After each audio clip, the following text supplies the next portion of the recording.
How's it going, people? Welcome back to AFTV and the Forever Arsenal podcast, a brand new podcast that's exclusive to the mobile web app version of AFTV, aftv.mobi. I've got what are going to be the regular guests on this show. James with me again. How's it going, James? You all right? Yeah, a bit disappointed with yesterday, but good. How are you? Yeah, I'm good. I can't complain. Lee, how's it going, mate? Yeah, not too bad. Same as James. A little bit disappointed, but just want to say, great name, by the way. Whoever thought of that, brilliant. Like, I have to say, whoever thought of that, brilliant. Yeah, we'll give credit where credit is due, and I'm sure people can guess already. But Mo, how's it going over there? You all right? Yeah, not too bad. I don't know why we didn't call this For the Fans podcast. Four of us, four fans, for the fans. This is rubbish, this name. Oh, we got a challenger in there, Lee. Let us know in the comments what you think. He never challenged earlier on, did he? It's typical, mate. Always late. You know what I mean? Just want to say that. You know what I mean?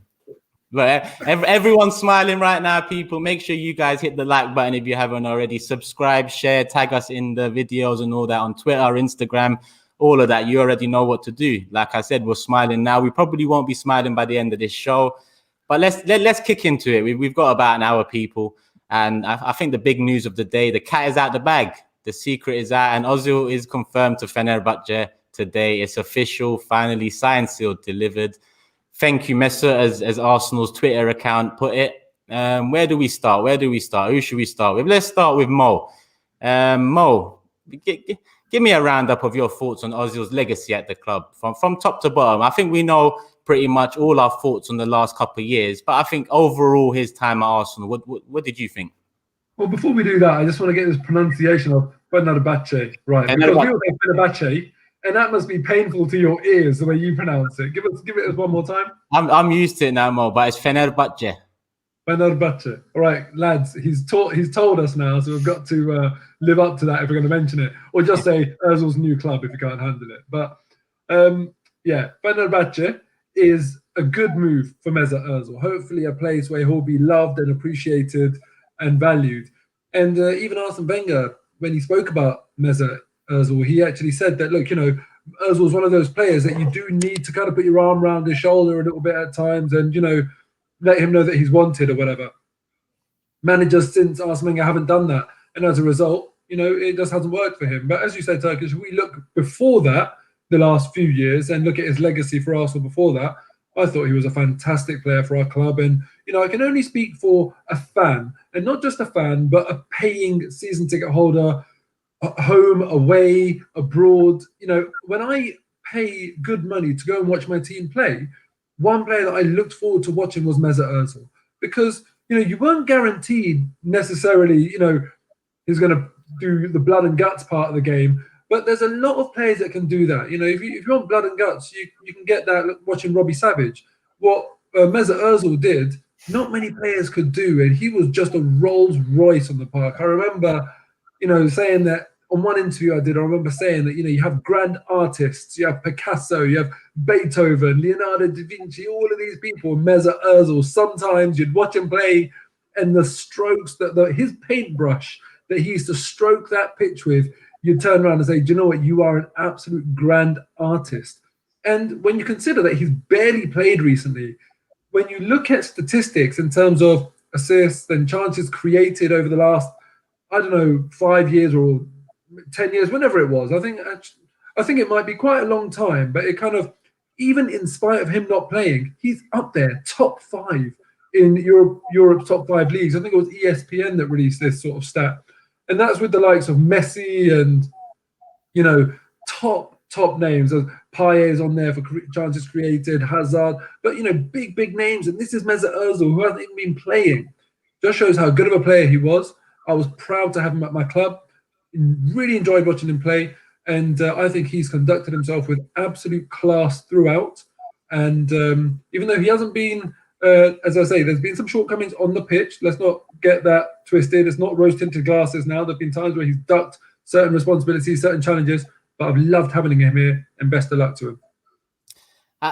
You know what? I do agree in parts, Mo, but I think some of that class towards the end, can be put into question with some of the, the Twitter Q&As and the way he was moving around the games in terms of some of the tweets and being patronizing in a sense, sometimes being arrogant in other senses. I think the class let both Ozil and Arsenal down in a sense. No, I Because, disagree. Listen, so what you're doing, right, is you're taking it on, like, you're going beyond face value. For him to do a Q&A, there's nothing wrong with that. Jack Wilshere went and did a Q&A very recently. Other players do the Q&A. And also, this isn't something that Mesut Ozil hasn't done before. Go and look at that Ask Mesut hashtag or whatever. There'll be ones from, ages ago as well. So his PR is impeccable. And part of that PR is liaising with his fans. And I kind of feel like it was just an extension of that. We all know that there would have been a dual purpose that it would have served in terms of, just sending little subtle messages out there and that sort of thing. But he did it in a way that never, ever called into question his professionalism.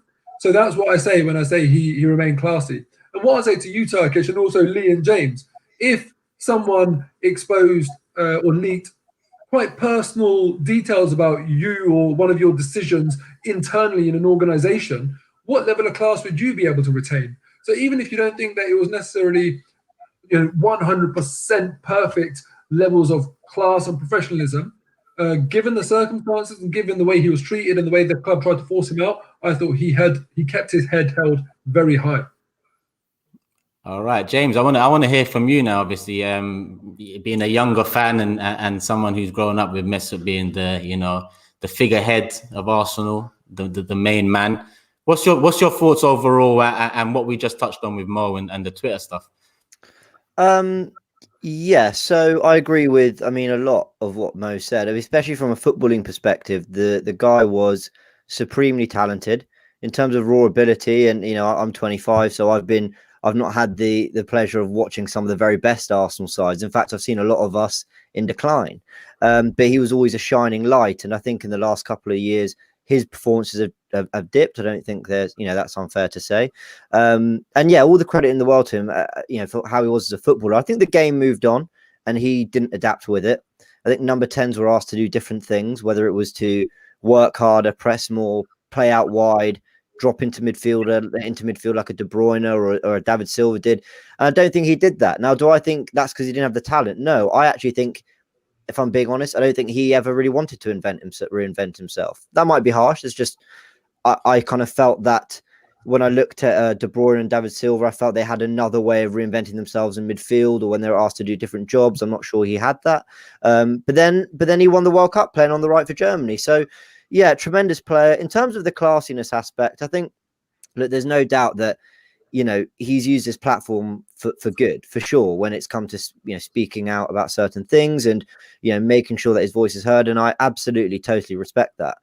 On whether he's been completely classy throughout it all, I have my questions. And not because I have evidence that he's not been classy, more that I think from what it sounds that you're saying, Turkish, I think I'm with you in that some of the little jabs on Twitter, I kind of felt were jabs. The Smith Rowe, oh, look how good we are when you play a number 10. You know what he's trying to say. Mo makes a great point, though. If someone leaked that I wasn't taking a pay cut, I wouldn't be happy with that. So I don't think either side has been perfect. And I guess my final thought with it all is, I remember that Martin Keown bit of punditry after the Europa League game going viral when he spoke about Ozil, and he was very cutting about him. And actually, he was right that I don't think Ozil made a single appearance after that Europa League semi-final against Atletico under Wenger. He then alienated Unai Emery, who's very publicly said that he didn't want to play him. He felt the attitude wasn't there. Lundberg wasn't happy with him. That was quite evident as well. And now Arteta. So I've got to feel that there is something not there from the player's perspective. But from a purely footballing perspective, he was tremendous. Yeah, could have worked a bit harder, but I agree with Mo. There's other players who can do that. So we didn't get the best out of him. We didn't give him the best team and the team he needed. But yeah, it was a pleasure to watch him for sure. Yeah, I completely agree with the manager, being with the manager sense, Wenger, then Emery, and then Arteta. And with Arteta, I think he got a fresh start in terms of someone he played with, someone he got along with once upon a time, and someone he, had game time with when he initially came in. The pay cut issue happened in between, and whatever happened with Arteta, because I'm someone that said that it was Arteta's decision to leave him out of the 25-man squad. And you make a good point with David Silva, because I think that's a perfect example of a player that's come from La Liga, who might be considered soft in a sense, but brings bags of technical ability, you know, can thread the ball through an eye of a needle. And Silva built that rough edge. And I think that's the key difference. He managed to build that rough edge, whereas Ozil didn't. And I think that is key. Lee, let's move over to you and get your thoughts on Ozil and overall his 7.5 years at the club, I believe. Well, first of all, I don't really like to judge him and go on other players and compare him with De Silva and all players like that, because for that reason, he never had the players around him like other players have had. You know, let's be honest. I think that at times, you know, if you're going to bring in someone like Mesut Ozil, you bring in players that are going to complement him, and I don't think we ever did that. So that's one mistake that the club made, if I'll be honest. Yeah. As far as terms of play is concerned, yeah, I agree with what everybody's been saying. I think he was a terrific talent. There were some things he'd done on a football field. I went, my God, that was unbelievable. I remember one game, the ball was kicked out from the goalkeeper. He was on the touchline and he controlled it in one movement. And I was flabbergasted how good that can be.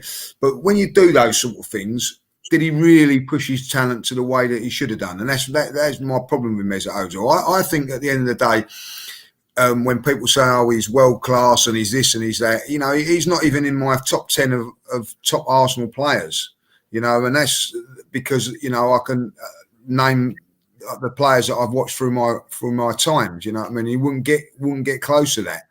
And I think that's a travesty with the ability that he's got and did, you know, still has. But as far as, you know, when we go on to the classy side of it all and that, like, you know, I honestly think over this last year, I don't care what's gone on, he's been treated roughly, treated poorly. You know what I mean? Like, you've got this player. I don't care that any player doesn't matter who you are, should be denied to be playing football. Now, whatever the ins and outs of it all were, to be left out of the squad was not the right thing to do, and some sort of compromise should have been done in the summer rather than wait to this January time. So from both sides, that's not been good. But you know, if you've been left out or dropped and whatever, like, you know, of course you're going to throw your toys out. Everybody throws their toys out. I guarantee there's people watching this show and whatever that have thrown their toys out because they're not playing on a Sunday morning. You know what I mean? Like, been left out and things like that. It happens, and you're going to be doing that. That is football, and I feel that I think he could have been a lot more ruthless on Twitter, and he could have been a lot more ruthless in things that he said and that. But he's kept his counsel, and I think that, you know, for me, it's the best decision for everybody. Listen, he could have been played real hardball with Arsenal here and just said, no, I want the money, I want this, and I want that. Some sort of deal's been sorted out. So from his point of view, he's met the club halfway. So as far as I'm concerned, I wish him well in whatever he does, and we move on from it now. Like, you know, a lot of the younger viewers won't know about it. Like, you know, someone like Charlie Nicholas was the same sort of signing, like very, very much a fan favourite, but because there wasn't no world of Twitter and everything like that, it wouldn't have got half as much. So I've never known a player to be so divided by our fan base. So, you know, so I wish him well, and we move on from it.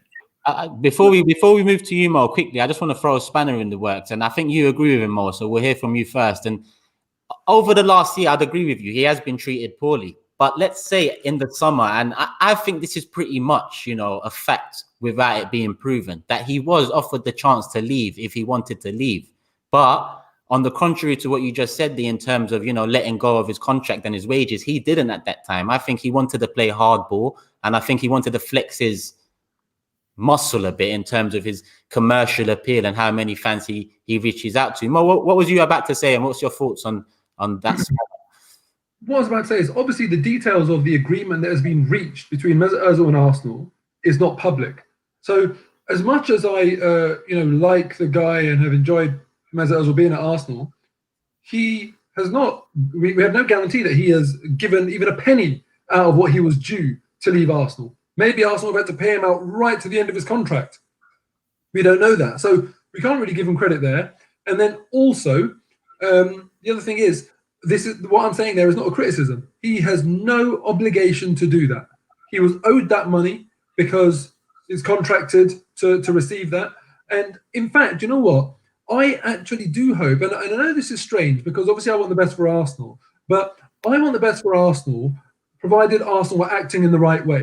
Do you know what I mean? Like I don't. It's not for me. It's not win at all costs. There's certain things where you draw the line, and what Arsenal did to Mesut Ozil, that they have written the textbook on how to force a player out of a club, because usually when you do that, you'll say, right, go and train with the under 23s, or you're on the bench, or you're left out this week. You know, they'll be more subtle. We left him out of the Premier League squad, and then we leaked the pay cut information in the face of club staff getting redundancies to the vultures that are the British media. Name me a club that have taken more extreme steps to force a player out. So when we say he was offered the chance to leave, listen, he was not treated with that much dignity. He has been absolutely treated abysmally. And if that was me in that situation, if anyone tried treating me like that, I'd look them in the eye and I'd say, you think this is going to work? You think I'm going to be intimidated by this? I'm going to make you suffer every penny. Oh, can I just ask that, Mo? Is it the club that's treated him badly, or has it been Arteta previously to him, Emery? Is it because I can argue that he's treated Arteta unfairly? I can argue that he treated Emery unfairly in terms of the way he utilized his following and muscle on Twitter to put pressure on them. I remember when Emery was leaving him out, he came out of a Bergkamp quote on Twitter, prime time, January 2018, I believe, or 2019, sorry. And it put a lot of pressure on Emery, because as soon as the form turns, everyone's asking about Ozil. Same happened with Arteta. The Q&A, I understand he always does that. Lee, Mo, I understand he always does that. But you pick and choose the questions you're going to answer. And if 3 days before the season starts, you answer a question saying, I'm fit, I'm ready, but it's up to the manager to pick, you're putting the pressure on him. Fair play. Listen, I don't know about out of you three, who's played for a football club before? And when you're not being picked, do you not put pressure on the manager? Do you not kind of say, like, "Hey, what are you doing?" Do you not talk to your teammates and say, "Look, I should be playing, man"? You know, this is normal. For me, when he did that, when he said, "I'm fit, I'm ready," if he did anything other than that, and if he avoided those questions rather than answering those questions, I would have been thinking he doesn't give a crap. Mo, sorry, shouldn't, because you make a good point, yeah? Because I would be exactly in a similar way. But why doesn't he answer the questions about how poor he's been when he has played? How he's let down managers in the past, how he's let us down in the past. He never answers those questions. And because you're right, it's up to him to answer the questions. And I would appreciate it more if he answers that question to shed some light on the truth, because I want to know the truth. I want, and he did. So, but tell us, you have to answer tough questions as well. But what I'm saying is that for me, Mesut Ozil putting pressure on managers, you're comparing like a few tweets with leaks about your financial decisions and being excluded, exiled from a Premier League squad. They're not comparable for me. Yeah, I get what you're saying. The Twitter Q&A are absolutely the least of my worries. Actually, they never really offended me too much. It was more the Arsenal playing Leicester and he's showing a highlight reel of his best ever performance against Leicester. Those guys, I thought, okay, that didn't even bother me. I just thought, I see what you're doing here. But the thing, I think what I'm trying to say is, I get what you're saying about the club treating him badly, but shouldn't we stop and wonder why? I mean, in my head, I'm thinking, hold on, the people running this, yes, maybe, Mo, maybe you're right, but it could well be that. But you've got Mikel Arteta, who by all accounts seems a very reasonable person, right? You've got people like Edu, like lots of people running the club. Surely there'd have been someone logical of sound mind going, guys, this isn't right. And I know that we left him out of the Premier League squad, but we didn't just do that to punish him. We had to leave someone out. And if he wasn't part of the plans, he didn't. Socrates wasn't in it, and he never said a word. He went. You're talking about going gracefully. He absolutely went completely gracefully, Socrates. So I'm not necessarily saying that I disagree, but I do want to put the other side out there, that there's a lot of people that run Arsenal, and I think there's more to this Ozil thing that we don't know and probably never will know because the club won't tell us. Yeah. I agree there. There's a lot we don't know. It is all opinions and there's very little facts to work off, and it's hard to make an informed opinion. We can only go by what we think. Before we move on to the next subject, and I'm going to take some super chats that obviously have been flying in the chat, and big up everyone that's tuned in live. Obviously, it's the first show live on here, but remember, this is an exclusive podcast on AFTV.mobi, the mobile web app version of AFTV. So if you haven't, make sure you go and check that out for part 2, which comes later this week after the Southampton game. Let's get some of these super chats in. Before that, Turkish, I just want to make one point. Again, the comparison between Socrates and Ozil, you can't do it. No one after any game this season said, why aren't we playing Socrates? Everyone said it about Ozil. And I get you have to leave someone out, but not the player we really need, not the position we really need, as proven by ESR, subsequently. Yeah, you're right. Yeah, fair enough. But let's just move on, because I think we're just having a little problem with the chat. But if I can get them up, I will get them up in this show. If not, people, apologies, but we will move swiftly on to a bit more current affairs. I know Ozil hasn't been current affairs in a little while, even though his name still rings bells. Fabrizio Romano on Twitter today, he confirmed more or less that Odegaard is coming in. Look, James there rubbing his hands. Let's start with you, James, and your thoughts on Odegaard coming in and what's he to bring? Look, I'll keep it short because I'm not an Odegaard expert, even though I'm here rubbing my hands. I think the way he's spoken about, I know Robbie did the interview on Transfer Daily with the sort of experts of Norwegian football, and they're apparently really excited about the move out there. He's just supremely talented. We've known about him for 6-7 years. He's only 22 years old. He did brilliantly at Sociedad and at Vitesse before. He's clearly incredibly talented. And he's exactly what we need, the kind of player that's going to allow Saka to have a rest when he'll play on the right every now and again. Smith Rowe to have a rest. He'll give us that sort of, he's got that incisive pass, that ability to play a ball that you think, a bit like Ozil did. You thought, oh my God, how's he seen that? And one of them was, I think, an assist for Oyarzabal. Can't remember who they were playing, but he threaded it just like right through the centre-backs for a tap-in. And last season, you think, it's incredible. How's he pulled this off? And if he can bring any of that to the Premier League, into Arsenal, I mean, he's going to be an absolute joy. So credit to Arteta and Edu and whoever's involved in pulling this off on loan, because it sounds like there's going to be real discussions to make it permanent in the summer as well. I'm really, really excited. He looks a serious talent. Yeah, he does. And I think when you look at some of the names we've been linked to this January and coming to the end of December on loan, the Iscos, Ericsson, and a couple others, to be honest, I think it's been underwhelming. And I would have been angry with each and every one of those. I'd rather just continue the season, because considering what we have left to play for, we'll get into that shortly too. But Odegaard is a positive signing, but it's another loan, and it doesn't seem that there's an option in there. Lee, you've been unusually quiet there. I know you're chomping at the bits to get something in. Firstly, tell me, obviously, Odegaard brings, potential. He brings excitement, but it's so short term. Can we take much from it right now? Not at all. I'm not excited by it. We've had these loans before coming in January, and they're not played. And what is the big worry for me is I think he's played 2 games this season. He's coming into a different country. He's got to get used to the Premier League, right? And then expect to hit the ground running. That's very, very hard to do. Now, some players can do that, and I tip my hat to them that have done that. But we're in a position now where we've got the manager that feels that he's got a great chance of getting top 4 because he done that with his decision yesterday to do what he did with the FA Cup, and he feels that maybe by doing that he's got a great chance of getting into Europa League. So to do that with a team that's 15th in the league or 10th or 11th from what they are now, it needs a massive improvement if we're going to get into those positions that he wants. And a loan signing from a player that's only played 2 games for Real Madrid isn't the answer. And a goalkeeper that, as we've all alluded to, is probably not going to have 1 game for Arsenal this season. So I don't really see where that's coming from. Big clubs, decent clubs go and do what Man United done last season. Fernandes, Bosch, get it done. Look what they've done now. Look where they are now to where we are. They're in the same sort of position to what we was last season, and they went and flexed their muscles. What we go and do is flex our muscles in a loan move. A loan move, you know what I mean? Isn't it funny how we can beat everybody out of the water for a loan move, but when it comes to a proper transfer, we can't. When are we going to compete with the proper boys? That is the thing.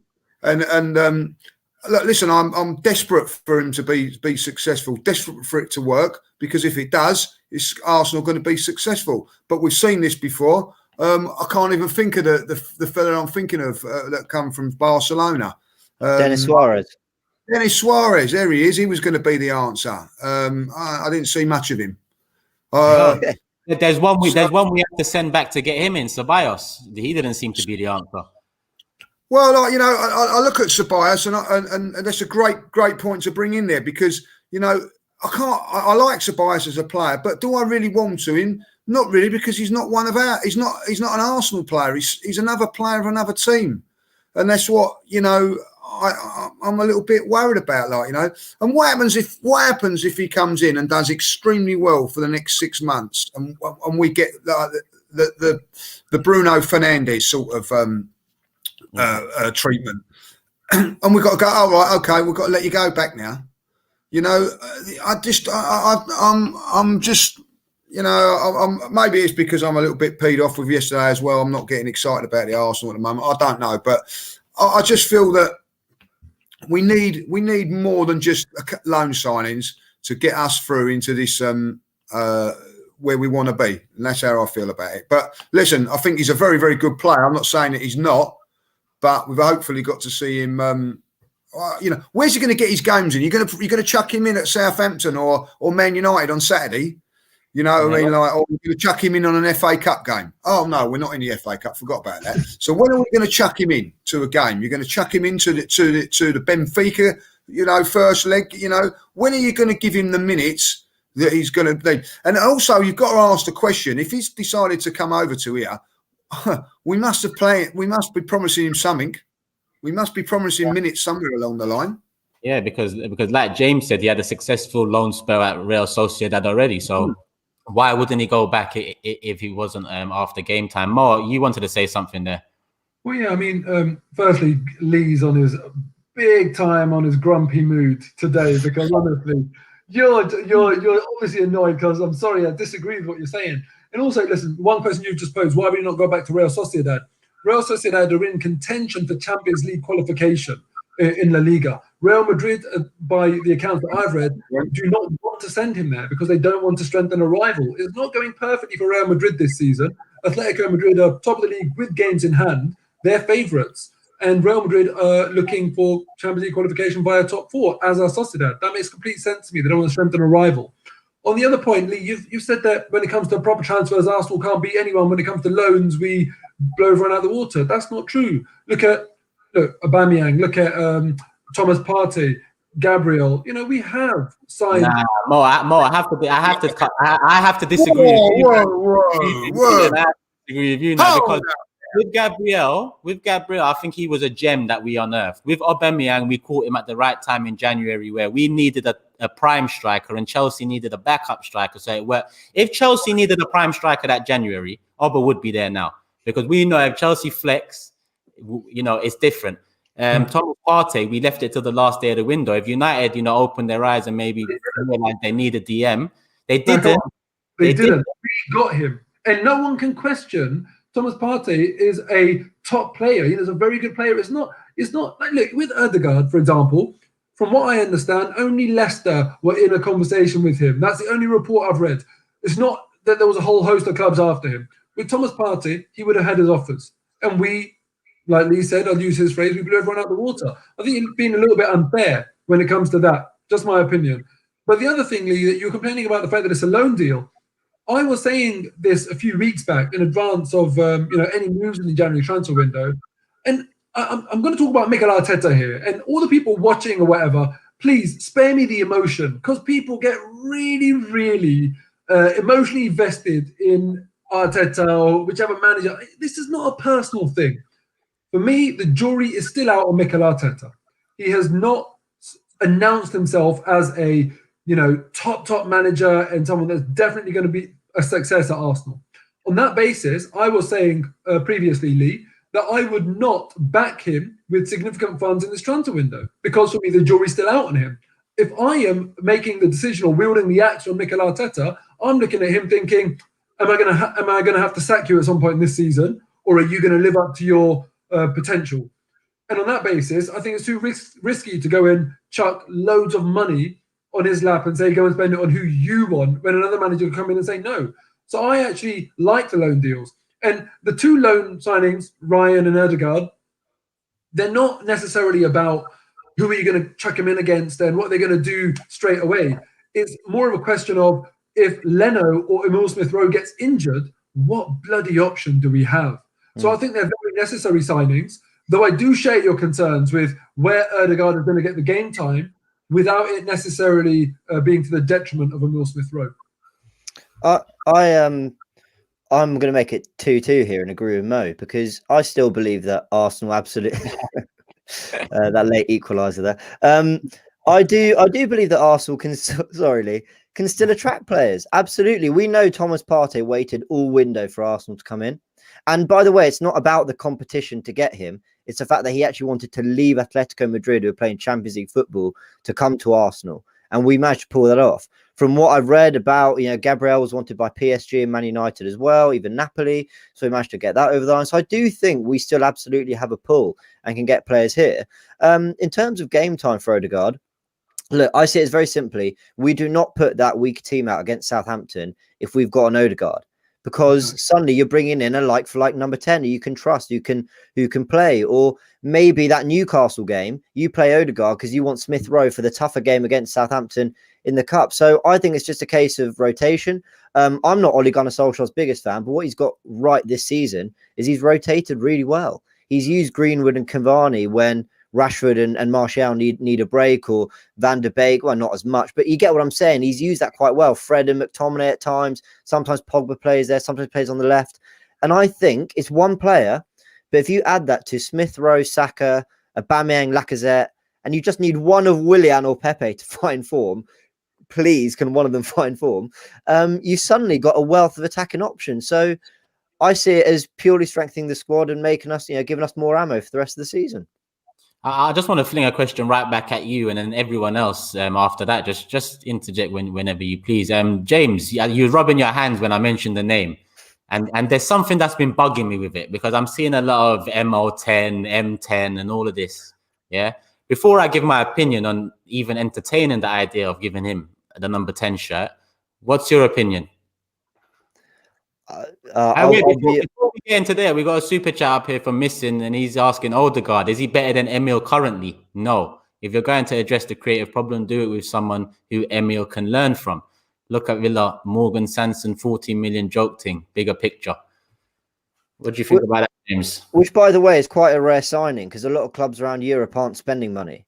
And I was like Lee at the beginning of January saying, come on, show that I want the club to show that they're serious and they're going to back this manager. But quite frankly, nobody's spending money. Even Chelsea look like they might need to spend a little bit after the summer they had, but they're not doing it. Real Madrid, Barcelona, nobody. So I kind of have to feel that there's a reason beyond the ambitions of the club as to why we're not making any permanent signings. In terms of Ødegaard getting the number 10, I'll be honest, I've never been one who's been that emotionally invested in that kind of thing. If he wants the 10, give him the 10. I know Dennis Bergkamp.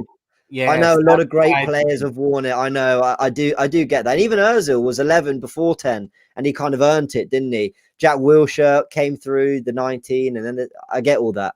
I think what I would say is if he gets the 10, that suggests to me that he's here for a bit longer than just the 6 months. And I know that nothing's pre-agreed, but I think if the club are brave enough to give him the 10 other than the 11, say, which is a more than respectable number, that suggests to me that they see something a bit more long-term. And that maybe just, behind it all, there's been a little sort of gentleman's agreement. We'll discuss a little fee in the summer or something. So I don't know. That's my gut on it. If that is the case, then I think Emil would have something to say about that in the summer, because that'd hit motivation in terms of him looking at that shirt number possibly and taking it on. We've got another super chat here from Tori. He says, you don't clearly know Ødegaard. He is a top player of a level above all Arsenal players except Partey. Emil Smith-Rowe is not even close to Ødegaard. What currency did it come through in? It's gone now, but I didn't. What currency? What is this? This ain't bloody question time, man. What's going on? Norwegian krona or something like that. Exactly. Come on, man. Get Mo. One out of one. Leave it at that one question, man. Let's stick to football. But I'm just saying, listen, it's not a surprise I'm a Norwegian fan. Listen, if there's a Pakistani brother Arsenal were about to sign, I'd be telling you this thing since sliced bread. Listen, maybe there's a coincidence there that's come through as Norwegian krona. Yeah, but you know what? Even if he's right, and he might be right, the thing is, if it's a loan deal with no option or obligation, then I can't care too much about his potential or his ceiling because we might not even see it. So I don't want to look too much into that. Lee, any final thoughts on Odegaard and what Mo and James had to say?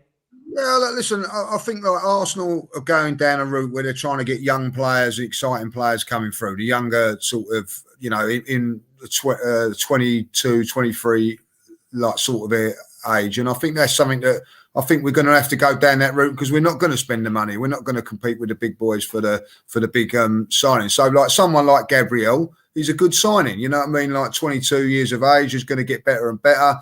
Saliba going to come in there, and as I say, with the guy, listen, I don't think none of us have said that Odegaard's not a very good player. I think we've all established that we've watched Spanish football and whatever, and he is a good, very very good player, class act. What we're saying is we got 6 months of it. If you look at Danny Ceballos, it took him 6 months before we got what we got last season out of him. You know what I mean? Like towards the end of the season, it took a little while to get used to the Premier League and all that. And the Premier League is a different animal to any other league, and that's my problem with it. And what I just want to say when we go about transfers and all that, like if Jack Grealish comes available, let's see Arsenal go and get him. Let's see Arsenal compete and go and get him when all the other big boys are in front. That's what I'm saying about. That is what I'm saying about when we're going to go there. I go back to when was the last time Arsenal went in and took the best player out of a football club and said, right, we're having him. Your best player, we're having. Like Man United done it with Bruno Fernandes last season. They've done it with a lot of teams. And they've got the clout to do that. I get that. But come on, Arsenal should be having this clout now. And the reason we're not having this clout, it's another day for another subject, is because we continue to let players go for nothing. Like Mesut Ozil has gone for nothing. Sanchez went for nothing. Don't tell me it was a swap deal with Mkhitaryan because Mkhitaryan went for nothing. Aaron Ramsey went for nothing. So we can't compete with these big boys when we're throwing it down. We're bringing it in one end and throwing it out the other. So that is the problem. Pepe, we've got the best player and got him. I think we've got his brother, Mo. I think we got his brother. I think it's his twin. Right, I'd argue Partey's that signing. Yeah, I agree. We don't do that very much, but Partey felt to me like the moment we picked the best holding midfielder in world football and brought him to Arsenal. Now that's a wild statement, I know, but I think there's very few perhaps better than him, and I felt we did. How many other teams went for him and broke that release clause? Well, yeah, it's a good point. Yeah, you could argue how many others needed him. It's a great deal, and he looks like a real player. But I'm saying now, if Barcelona would have come along, Man United would have, Man City would have come along for whatever reason. I'm glad they didn't, by the way. But if they had done, would Arsenal have still been able to flex their muscles? That is my problem. I go back into the 80s. Arsenal were going through a real bad time. And Charlie Nicholas come available. There was Liverpool, Man United, and Arsenal going for him. Now, the biggest club in England, the most successful club in England, and the biggest club in London, all three of them were going for him, and we got him. It was a statement. Whether it worked or it didn't, it was a statement. And I still think that Arsenal have got to somewhere along the line flex their muscles somewhere, wherever it be. A Jack Grealish, somebody like that. I'm not saying it, but if every club goes in for him, I want Arsenal to be in for these sort of players. In the past, we've not been in because we can't afford them. We've been at the Emirates for a very, very long time now. I want us to be in it. Now, I've got to say this, because you go and spend a lot of money doesn't mean to say that you're going to be successful, because at the end of the day, we spent a lot of money on say, Pep. It's not worked. Mind you, we spent no money on Willian and it ain't worked. So we've got to get somewhere in between, you know what I mean? So it's very, very important. Look, Gabriel's, I think, is a fantastic side. I think everybody's going on about Upamecano coming, 50 million. But we pulled out probably the same sort of ilk player for 22. So, you know, I give Arsenal credit where they've done some, you know, Martinelli, for instance, great bit of business, you know. So, you know, it's not knocking Arsenal all the time, but I feel we've got to flex our muscles somewhere along the line, which is a worry when Mo turns around and says, well, maybe not, because we're not too sure of the manager. You know, we've got to be, if you're not too sure of the manager, see you later. Get in the manager that you're sure of. You know, and I think that you're right. What Mo is saying, I think all the fans are 50-50 about Arteta at this moment in time. I think, you know, we all want him to do well, but for obvious reasons. But there is, you know, a split in the camp over him, like, you know. So if there's a split in the camp with the fans, is there a split in the camp on the board? Yeah, maybe. Yeah. So, what about you, mate? You're asking all the questions. But what do you think about Ødegaard? Are you excited? No, I'm not. If I'm honest, that depresses me. If I'm honest, it's because there's no long-term longevity to it. And you know me, I don't really think short-term anyway. Even after games, I'm always thinking ahead. And even this season, when I look at Ødegaard coming in, we've only got one competition we can put our hopes in, and that's Europa League. And first, we've got to get past the Benfica side that are doing all right this season. And then we've got to rely on the luck of the draw. Because if we get a top team at this rate, it's not going to go well. But it is a cup competition, and who knows? Who knows? We've beaten Valencia and Napoli in it before, but we've lost to Chelsea and Atletico in it before. So with Ødegaard, it's a short-term win, but I still want to see more activity in the window in terms of outgoings. And Lee, you was bang on with the flexing the muscles comment, because I think when you look at the big signings of the last 10 years at Arsenal, I think every single one comes down to convenience. James, you said something about, you know, a signing coming in that, you know, turns the tide. And I looked at with Partey, and I think that was Ozil for me. After many years of already being frustrated, I thought, okay, Ozil, even though at the time it's convenience, Gareth Bale, it all worked in the roundabout, we got Ozil. And I thought, yes, okay, we can build on this. Won a trophy. We got Sanchez. Again, convenience. I think Neymar, was it that went Barca? It was the roundabout effect again. Sanchez had to go. We picked up on it. That's being shrewd. But we didn't couple it off with enough signings. We rested on our laurels. And 7.5 years after I thought the tide was turning, you thought the tide was turning in the summer with Partey. And I think what Lee says about the flexing your muscles, you've got to flex your muscles, but be shrewd at the same time and do it proactively. You can't wait, because then Czech is probably the next biggest signing after Sanchez. The only signing that summer after finishing, what, second that year? Yeah. Was it that year? We finished second and... Yeah.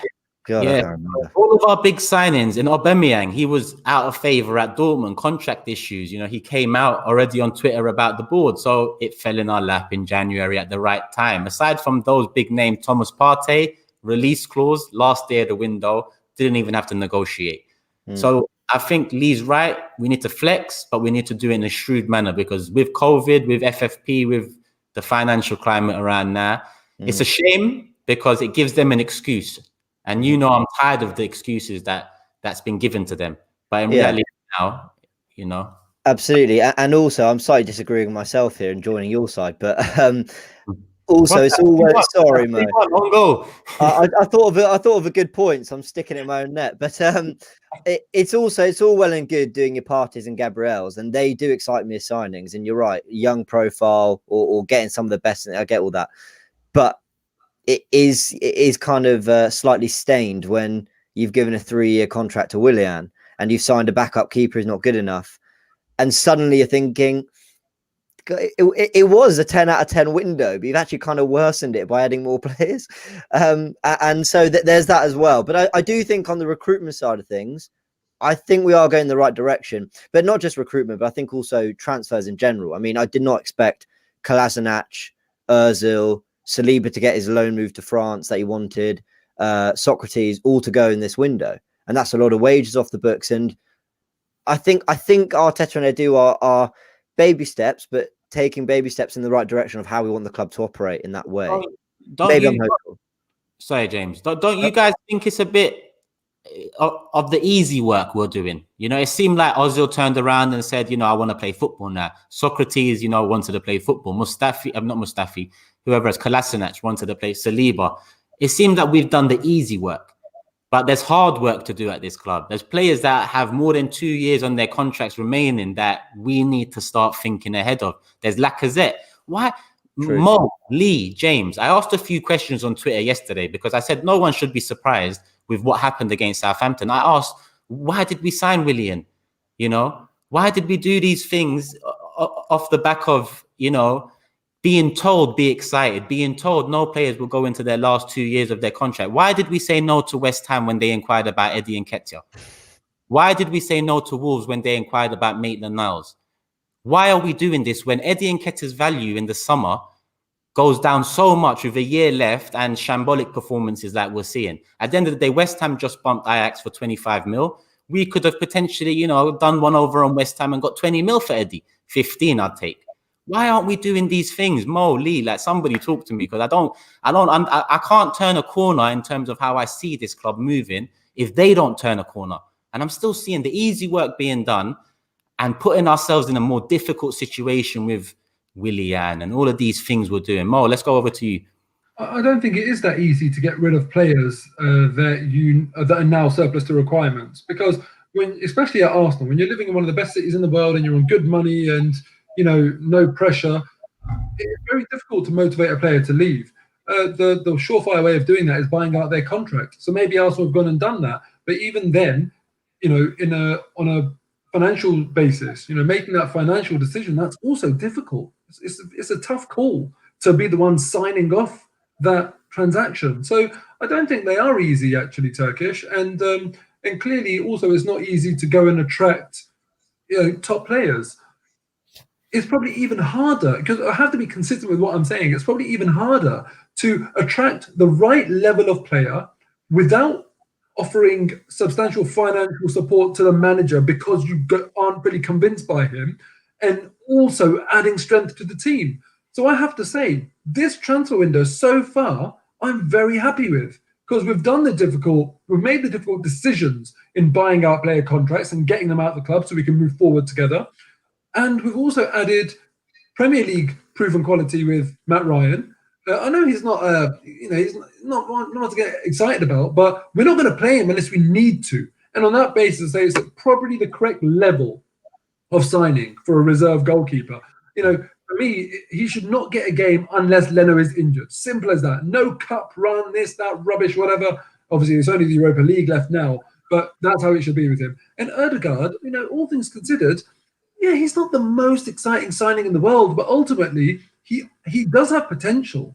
And if Arteta believes that he can bring him here and unlock the potential that convinced Real Madrid to sign him, you know, that doesn't happen without a reason. So I am happy so far, and I don't think it's been easy work that we've done. Do you think that maybe we're signing him for 6 months because there's another one what we can't get at the moment? There is that possibility to that.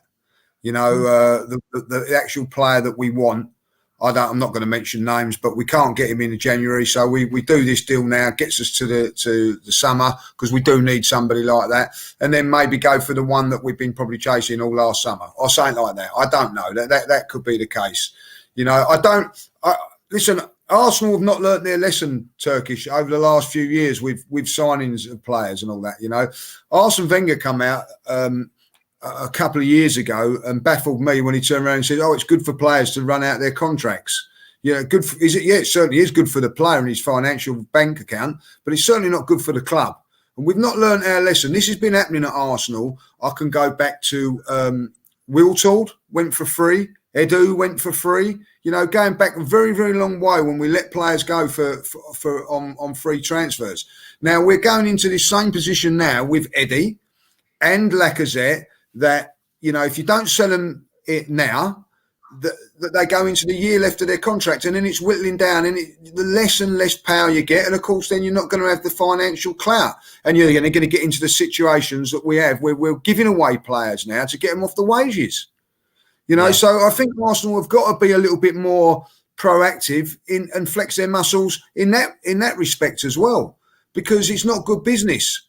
And, you know, I don't see why, you know, I look at a couple of things, I was just going on about the Willian one. I said this yesterday. Really, did they really look at that Willian one and think, why are we signing him? Because we've got Saka in coming through. We're going to stop his progress. We're going to stop Nelson's progress for this player. Yes, I look at it in hindsight, it looked like a good bit, but you're also, and it's not worked out for whatever reason, I don't know, but we're now stopping other players progressing where we're going to have to let them go out on loan. And this is my problem with this. And also, if you think to yourself, right, okay, we're going to have to sell Eddie and we sell Lacazette in this window, we could bring in somebody else. We've got money then to go and buy, I don't know, at Eduardo at Celtic, or go mad and go and get Haaland at Dortmund or something like that. We don't think bigger than the box. We're looking at, and what worries me about Mikel Arteta is he turns around and says, oh no, I want to keep Eddie. I think he's really good for whatever. When realistically we're maybe going to lose out on bigger targets because of it. And also, one of our youngsters coming through, I can tell you, I've only seen 5 or 6 times, will be a bigger and better player than Eddie will ever be. But we've got a manager making these decisions, and you can all see it. You can all see it. So, and then what we're going to do is we're going to say, all right, Eddie, you see out your contract and you can go for nothing in a year's time. It's bad business, boys. And I don't care what anybody says. That's what's frustrating. There's one thing, struggling to get rid of players that you can't get rid of, maybe due to quality or due to wages, but it's a whole other ball game when you're not getting rid of players that you can get rid of and you can, put out there and get offers in for. I see a super chat here from TT Gaming, and big up David, obviously a subscriber of my channel too. He says, blessings everyone. Yes, Turkish, great to see you 4 together. In business, palms have to be greased regarding Willian. This happens at every club. I will say our movements in this window, I've been surprised by. Going forward, I'm reluctantly positive. And that just leads me on to my next question. And is this window a turning point then? Because I think I get some positivity from the rest of you guys, Mo, James, Lee, in terms of this January window. Do you see it as maybe a potential turning the corner, or do you think it's still too early to say? Go on, James. Okay, well, I wouldn't go as far as to say turning point. I think over the years we've done some good business. We've also done a lot of bad business. I'm not at a stage where I just said that I was encouraged by some things I've seen by Arteta and Edu, but turning point feels strong. It feels like, Liverpool had a turning point, didn't they? When they sold Coutinho for 140 million, got Mane for 30. That's serious business. I don't think it's a turning point yet, but I'm hopeful that these guys can lead that at the club. Yeah. It's funny you mentioned Liverpool, because I said in the summer that Liverpool's ownership hasn't necessarily changed their ways. It's more they found a trick with Klopp, and that worked well for them. And I think the ownership issues are rearing their head again in terms of the fan base speaking out on, the last 2 summer windows. And I think that's something we've got to look at and say, you know what, you might find the trick with a manager, but essentially when push comes to shove, you're going to see more from above. We're about 50 minutes in, people. Make sure you guys hit the like button if you haven't already. We're not even on 1,000 yet, and who knows, you might get to see us live again on this channel real soon. But if you didn't know, look below, as you can see, brand new podcast every week, exclusive on AFTV.mobi, the mobile web app for AFTV. That's where we're going to be once a week. So if you enjoy the talk, if you're enjoying, make sure you go over there and check it out. And I just want to move on to last but not least, because I think this is very pressing at the moment, considering we just went out of the FA Cup. We're out of the FA Cup. We're out of the League Cup. We're 11th in the league. We've got Benfica next. What's the best we can hope for this season? Mo, you're laughing. Let's go to you straight away. God, man, honestly, do you know what? We're used to it because we follow the team week in, week out. It's like you don't notice the physical growth of people you live with. But someone will see them after 3 months and be like, wow, you've grown. And it's like that. We almost don't realise just how flipping bad it is right now where we are. Out of both domestic cups and 11th in the league, and it's January. It's unbelievable. Really, really awful. But look, we are where we are, and the best we can hope for now is, well, we should always still hope to win the Europa League, but it's going to be very, very tough because Benfica aren't setting the world alight in the Portuguese league, but from what I know, they've got a really good record at home in European competitions. So that's not going to be easy anyway. And then after that, God knows what sort of teams we can get. There's some very good teams in the Europa League. So I don't think we'll win it, but we absolutely have to aim to win that. That's, the internal conversations in the squad have got to be a case of that's just simply a must win. If we don't win that, we've failed, because I think top four is beyond us now as well. So I think really realistically the best we can hope for is, let's say, a top 6 finish and winning the Europa League. And if someone offered me that right now, I'd bite their hand off. I agree. And even with the FA Cup, I look at Arteta's team selection and I said to myself, well, when I look at 2020, I look at a trophy, as much as it was in a negative light for the majority, I'd take from 2020 a trophy. This season, our chances of a trophy have pretty much been dashed 23 days into the year with that FA Cup. So I feel like with the FA Cup, he got it wrong. And I think it was a priority, even though it's papered over cracks in the past. It's always nice to win a cup. That adds to your history. That adds to how big you are. That adds to everything at a football club. That's what it's about. But Lee, firstly, I agree with you, Mo. Europa League is the priority for me now. Lee, how do you see it? And if it is the priority, would you, put that ahead of the Premier League when the fixture schedule mounts up in terms of Europe and Premier League back to back? Well, listen, it goes without saying that the Europa League is the priority, because it gets us to where the club want to go, and that is Champions League football. And I'll tell you this now: I'd rather come 15th, right, and win the Europa League than come 4th. Fourth.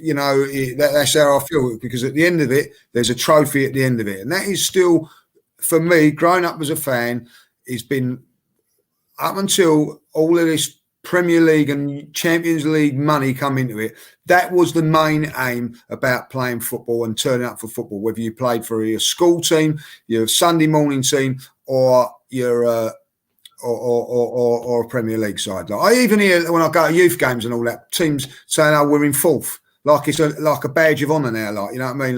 Like, kids football saying we're in 4th. Well, that ain't no 4th's no good. You know what I mean? And that is a fact. You know what I mean? Like, and it really winds me up. Like, it's winning a trophy.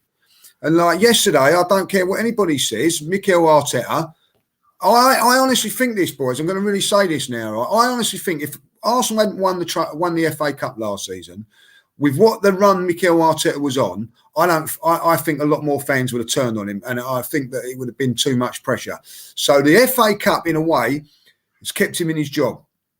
And then yesterday, he tossed it aside. And I don't mean like he tossed it aside and all that. 7 changes against a team like Southampton that are right up there, was I don't know, just a disappointment, really. Because when you look at it, I've watched all the other teams today, through gritty teeth. I've watched every game. And 1, 2, 3 changes, all of them. Leicester, couple of changes here. Goalkeeper, which seems to be a given now. Couple of players in midfield, but mainly they're players there. I watched Man United, Liverpool, 1 or 2 in there. Arsenal, 7. You know what I mean? Like, why are Arsenal making 7? And I'll tell you this now, and we rely on this now. If Tottenham beat Wickham and Everton win today, that's a Premier League side that Everton go. Let's see if Tottenham go to Everton in the next round and Harry Kane and Song are sitting at home in their lounge watching the game. Will they? Hellers like. They're in exactly the same competitions as us and playing the exact same games as us. So I am furious about why we changed it around so much yesterday. Yes, make 1 or 2 changes. And then my biggest argument about it is, right, people are saying, oh, yeah, leave Tierney out of it, like, you know what I mean, like, and Smith Rowe and all that, like, yeah. Tierney played in the last round and then didn't play against Southampton, right? We're 0-0 against Newcastle with 20 minutes to go. He brings on Smith Rowe. Why bring him on if you're worried about him getting injured? He goes and plays, scores a goal in extra time, and we go through. And then I'll tell you what, we'll leave him out this next game. It baffles me, it winds me up, because at the end of the day, we're Arsenal Football Club and we should be doing our best to win trophies. Yeah. And we haven't. And so for me now, magnificent. We go to Southampton with virtually the same team Southampton have and putting untold pressure on us all, because we're going to play a fresh side. And if they beat us with their, like, tired, 9 or 10 players that have played. It's all going to come under pressure again. So all this has done now is helped so much pressure on us getting Europa League football. Now, when I look back at when we played Chelsea, I think when that final come along, it was they had such a big advantage because they'd already guaranteed that they was in the Champions League. So when we went into that game, it was so much more. There was more pressure on us, like to win that game than Chelsea. Because if they didn't win that Chelsea, they still had Champions League to fall back on. We lost it. We was back in the Europa League, and I feel we're going to go into this Europa League now with a lot more pressure. And again, the draw's not been good for us. The draws have not been good for us with, like Leicester and Liverpool away, and then Manchester City in the League Cup. When people go, oh, we've got knocked out of that cup. Tough games. Newcastle and now Southampton, Premier League clubs. Benfica's not a gimme. When other teams I've seen, some of the teams that have got, I haven't heard of, but I've certainly heard of Benfica. So we're not getting good cup draws, and we're putting a lot of pressure on ourselves, and that's what worries me. We're putting too much pressure on the Europa League, and but let's hope we win it. Yeah, you make a good point with Mikel, I trust. Mikel, I trust. Ending on a positively. I think you make a good point with the whole changes, and 7 changes for the team that probably has the least quality and depth out of all the big sides is a bit mad. James, what's your thoughts on this season and what's left of it, and what can we hope for in terms of the best possible finish? All that's left is the league and the Europa League. Yeah. First of all, I'm with all of you. Arteta got it completely wrong yesterday. It's not making changes. I think we all agree that sometimes changes have to be made, but you can manage your rotation. Rotation isn't, I'll play my best team in the Premier League and my worst team in the Cup. It's about understanding this, for example. If we play Newcastle on Monday night in the league and you play Pepe instead of Saka, do we think we're not going to win that game? I think we're still going to win, even with Pepe, because he's still got Smith Rowe, Aubameyang, Lacazette, or say you play El Neni in that game instead of Partey. I think that team is still good enough to beat Newcastle and is expected to beat Newcastle. I think the fans would have swallowed that. And then you play Southampton in the Cup, and then you know what? You bring Partey and you bring Saka, but you rest Smith Rowe and you play Willian in the 10. And so, yeah, you've given Smith Rowe that rest, but you've got the other bits of the jigsaw that are working well, and you manage your way through it. And I know hindsight's a wonderful thing, but yeah, I think we were all saying this before the game. We want to see a strong team. We want to see him go for it. And ultimately, I think he got it wrong. And now there's a lot of pressure on him to get a win on Tuesday night, is it? That's right. Because as Lee just made a great point, that 11 basically tells us his train of thought, which is we can do something in the league or we can win the Europa League. Yeah. I mean, bloody fair play to him. If he goes and carries us up that table and wins the Europa League or at least comes close, I'll say fair enough. I mean, you clearly saw something, had some faith we didn't. In terms of what we can actually achieve for the rest of the season, I don't really want to set targets because I don't know.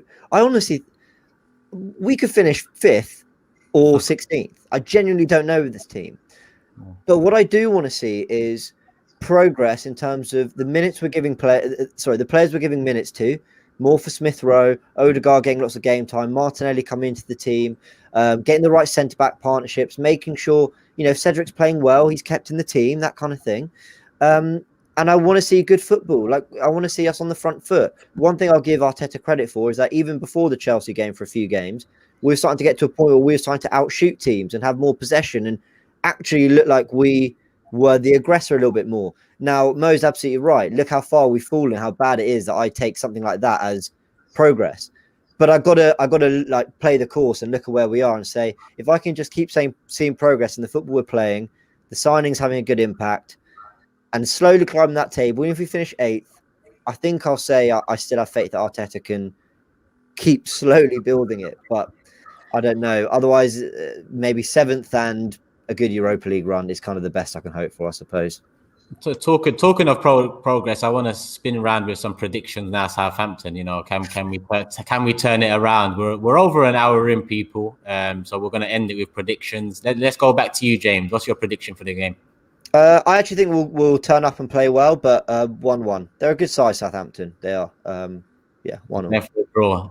Lee rolled his eyes there. Lee, what's your thoughts? No. Mikel, I trust 4-0 to Arsenal. You know, they're going to be tired.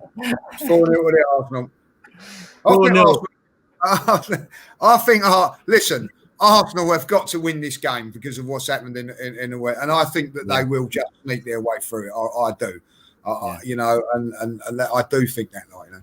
Yeah, because like James said, you know, he put all the pressure on this now. Essentially, what he told us from the FA Cup game is, I think I can do something in this league. You know, we can all see that it's tight. Trust me. Yeah, we can all see that it's tight there. I don't think we've got much hope in it, even if it is tight, because we've been let down far too often. But, you know, there is a chance there to do something in the league. I'm not going to say what that something is, because I don't want to be a meme later on down the line. But Mo, what's your Southampton predictions? Turkish, I had this question before both games, and I said I don't think we'll win both in normal time, meaning that, you know, maybe one and then the other one, you know, at best a draw and a win or whatever. We've already had the bad one. Hopefully now we can get the one that I thought we could possibly get, and, you know, obviously in normal time, meaning that we win the game and get 3 points.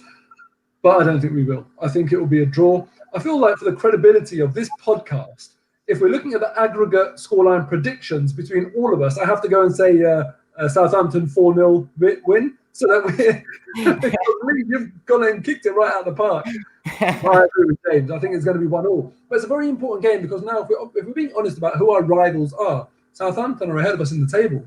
You know, we need to work our way up the table, and these are the teams that we're in and around that we need to go and beat. But 1-1. Yeah, 1-0, and I think I'm going to agree with you. I'm going to agree with everyone. 1-0 seems to be fair. I think, you know, how can you really hope for anything more after seeing what we saw on the weekend? I know we're going to have key changes in there, but at the same time, we've saw Southampton all season have been better than us. And like you said, we need to understand who our competition is at the moment. But like I said, people, we're going to round it up on that subject there. Before we go, remember, this show obviously is live today. But if you want to catch it after the Southampton game this Wednesday, AFTV.mobi, you can catch it there. And every week following that, same regulars, me, James, Mo, and Lee. And we've got a super chat to just get through. And there's a couple more. So we'll get through a couple before we leave. Tour again, Zidane, player style that doesn't fit Odegaard. The same happened in RM Castilla. Odegaard wants to leave Real Madrid now. Arteta and Edu knows he is an old school 10. If he wants to leave now, I need to get some more confirmation with an option to buy. If that comes in, because Arsenal should want that if they see something in him. Odegaard seems to want that if you're right, Tor. And Real Madrid, well, you know, 1/3 of the party, I'm sure we can get that over the line. So we'll see the ins and outs. David, again, TT Gaming. I think Lee and James are being unfair. Those players picked were good enough to win that game. It's their fault only. I'll agree and disagree because I think that they are good enough to win that game on paper. But what does paper really mean? You know, as you saw from Arsenal this season, you know, it doesn't really mean much. James, D, any thoughts on that being unfair on the team out there? I will say that if you bring, as James pointed out earlier, if you'd have brought in one or two of them and with the other same players, it would have been better. But what you've done was you put 4 players out there that were not in form or not playing well, i.e. Pepe, Eddie, who hasn't played for I don't know how long, so, and Martinelli just coming back from injury, and Willian that's out of form. So you're putting all 4 of them together and expecting them to perform. Listen, football don't work like that. You know, if you'd have put in 2, and then it may happen, like, you know, and that is what I'm saying to that, like, you know. So, you know, if I'm being unfair, I'm being unfair. Yeah, it is, James. I'm with Lee on that. I mean, look, if you bring Pepe into the first team, he might do something. I know he's had a lot of first team opportunities and struggled, but he might do something. But if you chuck Pepe in and then give him our most out of form striker, our most out of form creative outlet, our most out of form defensive midfielder, and our most out of form right back, all on this side to work with, don't expect a lot from Pepe. I'm not defending him; he should do more. But you know, I think Arteta should have managed that better, not just for the team, for the players themselves. So I don't think we are being unfair, personally. Mo, any final thoughts before we let it go? Yeah, just on this point, I think after every bad result, there's always that conversation about where, if you're going to point to where it went wrong, do you draw the line between players and manager? That conversation will always be there, and different people are going to see it differently. But For me, you can watch my post-match interview on AFTV. I spoke about managing your rotation and how we got it wrong with the mix. It should have been less completely out of form players. So I feel on this occasion, it's fair to point at the manager, even though, of course, the players do need to do more, but primarily the manager is at fault. Lovely, lovely. People, I hope you enjoyed. I hope you enjoyed. Remember, this is a one-off special for now. Find us every week on aftv.mobi. Oh, you know, here we have another one from Missing People. Keep talking this number 10 problem. Mikel doesn't even know if he wants to play a 4-3-3 or a 4-2-3-1. Ward-Prowse ran the whole game yesterday. That is a thing as well, because we don't... Ward-Prowse is someone I've talked about before, and is someone that we should really be looking at in the next 12 months, in my opinion, as someone potentially coming in. We need many signings in the middle, and I'd like to have him on board, being, you know, the homegrown and the changes in, you know, Brexit and how European players can come in. It'd be good to have a few good homegrown players on the books. But people, like I said, it's been a lovely show. Hope you guys have enjoyed. Catch us every week, aftv.mobi. Catch me on my own channel, Turkish LDN on YouTube. James, what's your socials? Oh, I can't even remember. I haven't practiced this bit. I think it's remember it while we go around. We got Mo over there. What's yours? At Arsenal Mo8. Mo8, Arsenal Mo8 on Twitter and Instagram. Lee Mark Judges on Instagram and Twitter. Nice. James, you remembered yet, or? How could I forget this? It's just at James AFTV. Oh, fuck's sake, I thought something technical was coming. But listen, people, Turkish LDN, YouTube, Instagram, Twitter. I hope you guys have enjoyed. Make sure you hit the like button and leave us some comments, some feedback. I love to go through it all. Take care. Hope you have a good week ahead.